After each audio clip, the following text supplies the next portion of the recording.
No programa de hoje estamos recebendo a visita dos senhores Paulo César Amaral e Rodrigo Lazzarini. Vamos abordar hoje um tema muito interessante, que há muito tempo a gente está para abordá-lo. Intervenção orientada. Como ajudar um dependente químico que não quer ser ajudado e que não quer saber de tratamento. Você sabe o que é isso? Pois é, nós vamos falar logo mais para vocês. E o Paulo César é um terapeuta interventor e o Rodrigo é especialista em dependência química, também psicólogo, e faz um trabalho maravilhoso em Campinas. Você vai saber também o local de trabalho dessas pessoas. Portanto, você, assinante que está tirando dúvidas conosco, continue entrando em contato através do nosso e-mail programabc@netservicos.com.br ou pelo hotline 11 28 18 17 00, que vai ter alguém para tirar as suas dúvidas. É muito importante a sua opinião. Continue entrando em contato. E agora eu vou tirar as minhas dúvidas, porque o assunto hoje vai ser muito bom. Intervenção orientada. Mas que nome? Quer dizer, o nome remete até a alguma coisa mais grave. Falou intervenção, a pessoa já fica apavorada. É mais ou menos isso? É bem por aí. E aí, quando nós falamos que um dependente não quer ser ajudado, como é que funciona quando realmente assim, a família liga para vocês devido a essa situação? Olha, assim, a intervenção orientada, em 2000 mais ou menos, né, ela chega no Brasil, os irmãos Cook, né, tiveram para fazer um trabalho aqui, eu tive a oportunidade de presenciar esse trabalho, achei interessante, adaptei para uma realidade brasileira e trouxe para Campinas. Na época, eu, uma outra psicóloga, né, não trabalhava com o Rodrigo, e um outro companheiro nosso, Ronaldo, né, que hoje é da nossa equipe, começamos a perceber que o resultado era fantástico. Primeiro, porque a família tem um papel decisivo, fundamental nesse trabalho. A família, quando se tem um dependente químico na família, e hoje que família não tem, né, um dependente químico, parente, um amigo próximo, enfim, ela não sabe o que fazer. Eu costumo dizer que dependência química não é contagiosa, mas é contagiante. A família começa a desenvolver aquela série de sintomas, né, de negar a realidade, de se culpar, e a esposa culpa o marido culpa a esposa, enfim. E tentam fazer de tudo para tirar ele daquela situação, mas aí o tio acha que tem que fazer uma coisa, a madrinha que tem que fazer outra, a avó tem que fazer outra, e é tudo que ele quer para continuar usando. E ninguém consegue, né, realmente atingir o dependente químico. Hoje, né, com o fenômeno, né, do crack, que daí se surgem as comunidades involuntárias, a intervenção surge para preencher a lacuna que existe entre a adesão voluntária a um programa de tratamento e uma internação involuntária. E é fantástico esse trabalho, porque a família, ela participa desde o início, a família conhece muito sobre o uso, as consequências do uso, mas ela começa a participar do processo de recuperação do dependente químico.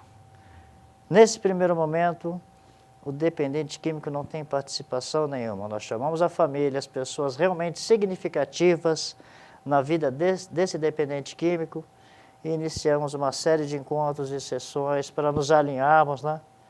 E juntos, né, tomarmos uma decisão sobre o que realmente vamos fazer. Que decisão nós vamos tomar? Porque o adicto, ele não toma decisão, ele usa droga. Né? Essa Sem é dúvida. Né? Que decisão? Ele não está apto a tomar decisão nenhuma. Ele está num grau de obsessão que ele perde todo o senso crítico, né? E a família também está assim. Então, a família também precisa ser orientada, ajudada. Só que na intervenção, nesse primeiro momento, nós ajudamos eles a se alinharem, né? E a tomarem as suas decisões, que postura eles vão tomar em relação ao dependente químico. E quando a única porta aberta é recuperação, não tem escolha. O que nós fazemos em intervenção orientada é acelerar essa crise, é provocar uma crise, mas direcionada, orientada, assistida. É acelerar o fundo de poço. Não esperar que ele chegue numa prisão, que ele tenha uma overdose, que sofra um acidente de carro. Nós vamos instalar a crise. É como a gente costuma dizer, perdeu.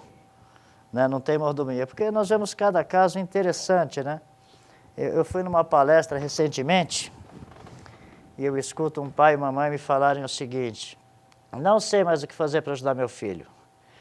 Eles casaram, tem um casal de gêmeos, a coisa mais linda do mundo. Nós pagamos aluguel, damos gasolina no carro, pagamos a faculdade, compramos leite das crianças. O que mais eu faço para ele? Falei, olha, só falta, né, comprar droga para ele. Então, muitas vezes a família pensa que está ajudando e está facilitando a progressão, né, da doença dele. Sem dúvida. E você falou alguma coisa. E assim, como é que você vê o paciente ser pego de sopetão, assim, repentinamente, o usuário? Como é que você vê, Rodrigo? Perfeitamente, Cláudio, em primeiro lugar, né, boa noite, eu gostaria de agradecer, né, o convite e eu gostaria de falar a respeito disso, porque essa é uma grande preocupação, principalmente das famílias, né, como fazer com que esse indivíduo ele possa entrar em tratamento, né, e sem a família ficar com aquela posição né, culpa, de ter que fazer alguma coisa por alguém que está muito doente, né? E eu fico pensando, será que a família teria dúvida em agir, por exemplo, em relação a um caso de uma outra doença grave na família? Será que esperaria tanto para tomar uma decisão de internar alguém que está com uma doença grave? Então essa é a pergunta, porque parece que com a dependência química isso acontece. O indivíduo está padecendo de uma síndrome, de uma doença que tem diversos sinais e sintomas, é evidente o indivíduo que está gravemente adoecido pela dependência química e ninguém faz nada, né? A família tarda muito para tomar essa decisão. E o que acontece é que, assim, né, quando o Paulo me chamou para fazer esse trabalho junto com eles, eu fiquei questionando, mas que validade técnica, né, que ferramentas técnicas poderiam ser usadas na intervenção orientada. E para esse indivíduo que está sendo pego, né, de surpresa para uma internação, né, provavelmente ele vai chegar dentro de um aparato de tratamento, de uma clínica, muito resistente.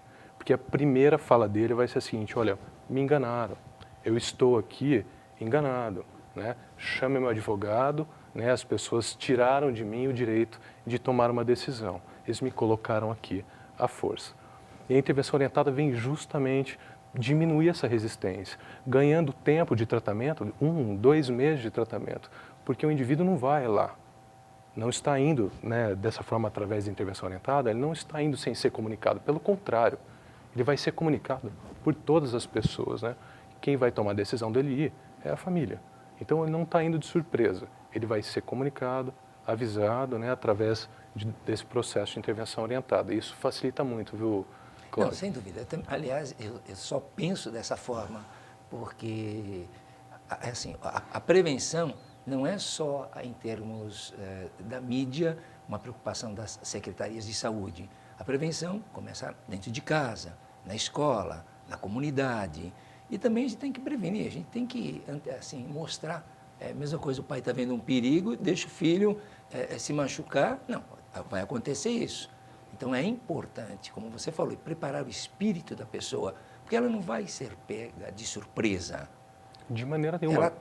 Ela até se permite a punição, porque ela foi avisada das consequências. Uhum.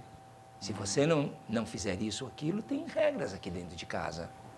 A partir daí. Isso. Essa comunicação é extremamente importante. E ela é a primeira que se perde dentro de um lar que tem um indivíduo adoecido. É como o Paulo César falou, cada um tem uma opinião a respeito do que fazer com a dependência química. Nesse processo, a intervenção orientada surge para um alinhamento dessa comunicação, para que as decisões possam ser centradas e focadas no indivíduo, independente do momento que ele está. Porque pode ser que ele esteja no uso inicial, numa experimentação. Se essa experimentação não for algo condizente com a cultura daquela família, né, não tem por que tolerar um comportamento assim. Então já é possível intervir, mesmo no início, em qualquer momento, mas principalmente quando o problema já está claramente instalado e todos ali já estão afetados. E normalmente nenhuma família tolera isso. E tem um perfil, essas famílias geralmente, para agir compulsivamente, de uma maneira até muitas vezes irracional, não tem um perfil, as pessoas que procuram vocês? Sim, as pessoas já tentaram, né, todos os recursos, já se esgotaram os recursos, né? Acreditam que uma internação involuntária é alguma coisa muito traumática, né? Mas hoje nós vemos aí que tem pessoas sérias fazendo trabalhos de remoção, existem clínicas sérias com intervenção com ótimos resultados, né? Mas, em muitos casos, né, da intervenção ocorre um fenômeno fantástico, né? Eu queria complementar uma resposta aí do Rodrigo. O dependente químico, ele já está esperando isso. O que nós temos que entender é como é que funciona a cabeça de um usuário. Porque quando o adicto começa a usar, se ele começou na faixa aí de 10, 12, 11 anos de idade, 13 anos, ele vai evoluir racionalmente, intelectualmente, fisicamente. Alguns conseguem, até durante o uso, concluir uma faculdade, ter algum sucesso financeiro. Mas a idade emocional dele está parada. Então, quando nós fazemos o processo de intervenção, geralmente nós marcamos um dia de manhã, depois de uma noite daquela, sabe? Acorda, ele é pego de surpresa, está todas aquelas pessoas com as cartas para ler para ele. Emocionalmente, ele está fragilizado. E em todas essas intervenções, nesses anos todos aí, o que impera depois da intervenção é um grande ato de amor, na verdade, uma intervenção, né? Não é nada contra ele, tudo a favor dele, contra o problema dele. Mas ele fica no estado de inércia e o que eu faço agora? Alguns nem conseguem falar, nós só não vem, me acompanha e já encaminhamos ele, né? Aí já a família já está um pouco trabalhada também. Sim, a Bastante. família já está, a família é interessante, a família nas primeiras sessões, né? Eles demonstram uma ansiedade muito grande, mas eles começam a ver que só de verbalizar eles se encontram, talvez muitos ali pela primeira vez, né? Que família só se reúne geralmente em enterro, né? Ou nessa situação. Ou nessa churrasco. situação, né? E é muito bonito o trabalho, é um trabalho bonito. Mas sabe? há casos que eu acredito que não seja assim tão bonito, tão cor-de-rosa. Sempre é uma ovelhinha negra. Não tem, às vezes... Eu estou dizendo isso porque passa-se centenas de pessoas por nós durante todos Sim. esses anos. E às vezes eu pego um caso, mas além da pessoa não aceitar, é agressiva e é convicta. Eu uso aqui dentro. Já tomou conta. Os papéis Perfeito. estão literalmente, e nesse caso, se é que já ocorreu. Sim. Perfeito. Eu até gostaria de falar e de comentar, porque é muito pertinente essa questão. Nem todos os casos, né, nós, numa anamnese, né, numa coleta de dados bastante profunda com a família, antes de pensar a intervenção propriamente dita, nós traçamos um perfil da personalidade desse indivíduo e do momento que ele está. Se é um indivíduo, claro, que se tiver um envolvimento muito grande, por exemplo, com criminalidade, nós sabemos que o uso de drogas, ele permeia, né, os locais aí de uso de droga, venda de drogas, é crime, né? Então, nós sabemos que as pessoas que muitas vezes estão lá muito envolvidas com isso, estão, muitas vezes, né, andam armadas, por exemplo, ou que já estão muito comprometidas. Então, essas pessoas, esses indivíduos que têm um nível, né, de gravidade e de problema, nós evitamos, nesse momento, nós pensamos em outras medidas, né? Porque senão nós colocamos aí a equipe de intervenção em risco, os próprios familiares em risco. Então, existem alguns critérios que nós obedecemos para fazer a intervenção e aplicar isso. Então, não né? são todos. Vocês Não. vão trabalhar... Mas não deixamos de assistir a família, tá explicando para ela o que é realmente dependência química, tirando alguns mitos E já da ocorreu cabeça casos dela. assim de vocês, então, não levar até o fim? Não, todas foram até o fim. As que eu participei, todas foram até o fim. Mas já teve caso, recentemente, de uma adolescente, né, 15 anos, né? E teríamos que internar aquele menino, ele estava bem comprometido, né? E na hora, não vou, mas aí sempre tem aquele tio, aquele primo mais forte que fica do lado, aí a família é retirada da sala, né? E aí já vem um pessoal que já conhece da programação e já vamos para o abraço e nos acompanha, né? E a resistência dura muito pouco. E é interessante, eles chegam na clínica e depois de 10 dias eu amo minha mãe e meu pai. No primeiro dia eles querem matar, vão sair, vão matar Sem todo dúvida. mundo. Aliás, tem uns que ficam até uns 2 meses. Mas a intervenção, ela quebra isso. Quebra. Né? Porque a transferência e o foco, a culpa é da família que me trouxe aqui. Não, a família está salvando sua vida. Ela está vindo te visitar na clínica para não ir na cadeia, né? Para não te procurar no IML, em algum hospital da vida. E os casos que as pessoas são internadas pela intervenção, rapidamente ele adere ao programa. Então, nós ganhamos um tempo e a família continua tendo uma participação efetiva. É como você disse do início, com a calamidade do crack, precisou ter esse segundo, e nesse ato entrar esse tipo de trabalho, porque quebrou, não é mais, como você colocou também, o fato da criminalidade, pela compulsão ser tão imediata e os recursos para ter a substância de imediato, é só praticando atos insanos. Então, hoje nós sabemos que a pessoa que, assim, hoje adere ao crack, ele está vulnerável a tudo, às doenças sexuais transmissíveis, ao HIV, à criminalidade plena. E hoje a demanda dos usuários de crack é absurda. Sim. A idade diminuiu e a criminalidade aumentou. E, inclusive, trazendo até barganhando mulheres, que também não se tinha a quantidade de mulheres. Com a advinda do crack, aumentou-se também o uso na área feminina. E as comunidades involuntárias, atualmente, está tendo sucesso.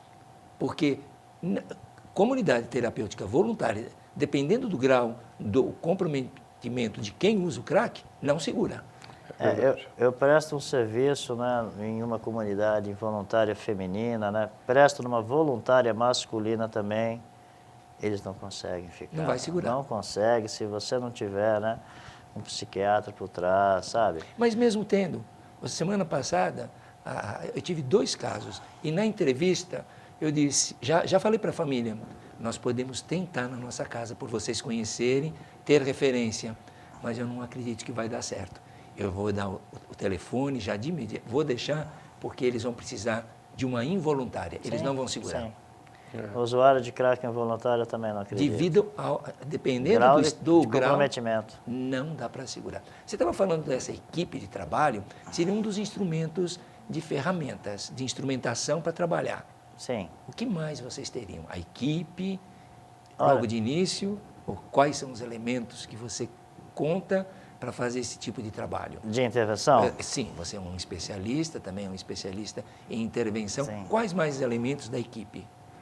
Olha, nós temos assim o Ronaldo, né, que está conosco há um tempo já, e nós 3 basicamente, por enquanto, ainda estamos dando conta da demanda, mas a ideia nossa nós queremos difundir, divulgar essa ideia, né?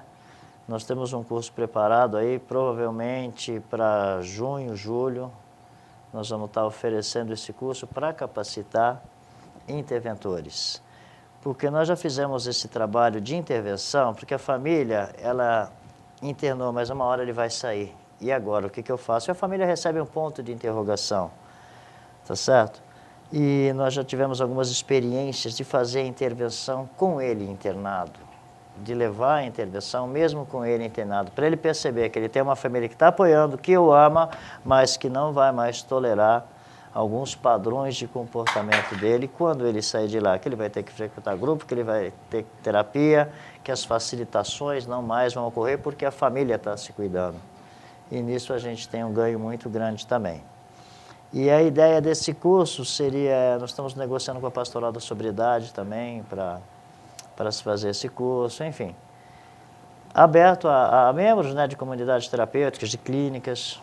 E essas pessoas normalmente vão ser de comunidades, convidadas, pessoas que já têm conhecimento, provavelmente. Sim, tem que ter, né, tem que ter um conhecimento. Né? Não, mas é aberto a pessoas que trabalham com isso para empresas, para RH de empresas. Né? Nós vemos que na empresa hoje há muitos e muitos casos aí que as pessoas não sabem o que fazer, o funcionário é bom, mas está no alcoolismo, está no crack, não sabe muito o que fazer. Sendo assim, agentes multiplicadores da percepção, da dificuldade, que eles não sabem detectar muitas vezes o comportamento do usuário. Exatamente. Então seriam esse tipo de ferramenta. Sim, e é importante isso também, porque no processo de intervenção não necessariamente participa a sua família. Nós convidamos as pessoas mais significativas para estarem presentes. E às vezes o empregador é uma pessoa extremamente significativa na vida daquele indivíduo. Se ele tem um emprego ainda preservado, né, mesmo com a dependência química, e ele tiver interesse em participar, ele será convidado. Então as pessoas que são significativas não necessariamente são só os familiares, né? E essa é uma forma de difundir a ideia de que a dependência química é algo que afeta a todos, né? Não só necessariamente a família. Então, esse é um trabalho feito dessa maneira também.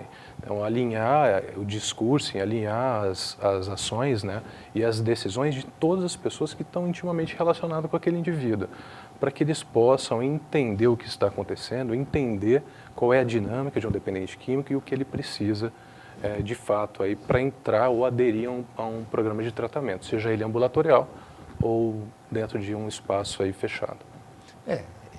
Assim, está roubando um pedacinho da dinâmica do especialista, né?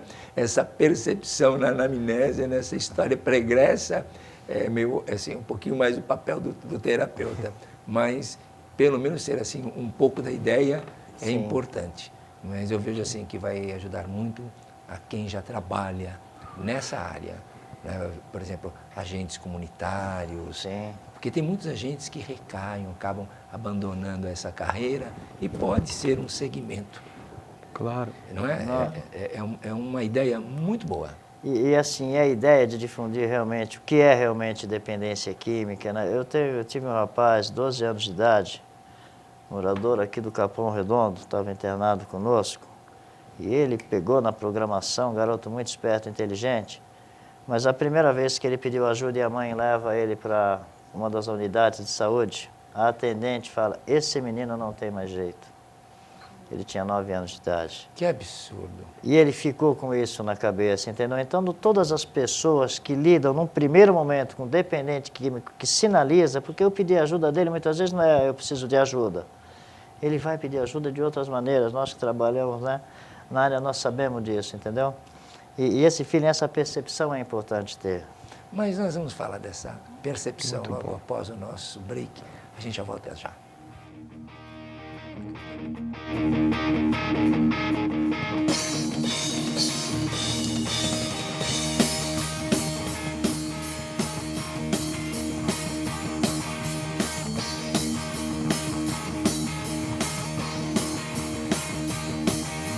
Ele quem transporta montanhas e marés, que estabeleceu essa terra pra se habitar, estendeu o céu sobre tudo e tudo. Impressionante é o grande da